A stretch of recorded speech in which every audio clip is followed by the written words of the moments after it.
मेरे प्यारे देशवासियों, अगले कुछ ही दिनों में हम विजयादशमी मनाने वाले हैं। इस बार विजयादशमी एक और वजह से बहुत विशेष है। इसी दिन राष्ट्रीय स्वयंसेवक संघ की स्थापना के 100 वर्ष हो रहे हैं। एक शताब्दी की ये यात्रा जितनी अद्भुत है, अभूतपूर्व है, उतनी ही प्रेरक है। आज से 100 साल पहले जब राष्ट्रीय स्वयंसेवक संघ की स्थापना हुई थी, तब देश सदियों से गुलामी की जंजीरों में बंधा था। सदियों की इस गुलामी ने हमारे स्वाभिमान और आत्मविश्वास को गहरी चोट पहुंचाई थी। विश्व की सबसे प्राचीन सभ्यता के सामने पहचान का संकट खड़ा किया जा रहा था। देशवासी हीन भावना का शिकार होने लगे थे। इसलिए देश की आजादी के साथ-साथ ये भी महत्वपूर्ण था कि देश वैचारिक गुलामी से भी आजाद हो।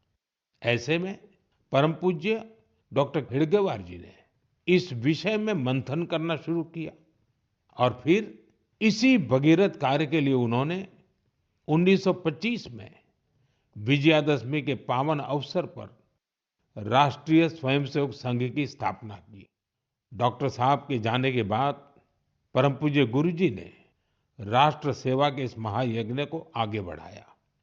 परम पूज्य गुरु जी कहा करते थे, राष्ट्राय स्वाहा इदं राष्ट्राय इदं न मम। यानी ये मेरा नहीं है, ये राष्ट्र का है।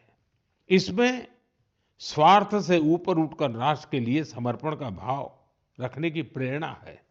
गुरुजी गोलवलकर जी के इस वाक्य ने लाखों स्वयंसेवकों को त्याग और सेवा की राह दिखाई। त्याग और सेवा की भावना और अनुशासन की सीख, यही संघ की सच्ची ताकत है। आज आरएसएस 100 वर्ष से बिना थके, बिना रुके राष्ट्र सेवा के कार्य में लगा हुआ है।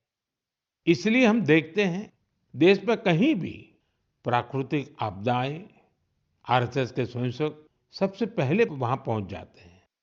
लाखों लाख स्वयंसेवकों के जीवन के हर कर्म, हर प्रयास में राष्ट्र प्रथम, नेशन फर्स्ट की यह भावना हमेशा सर्वोपरि रहती है।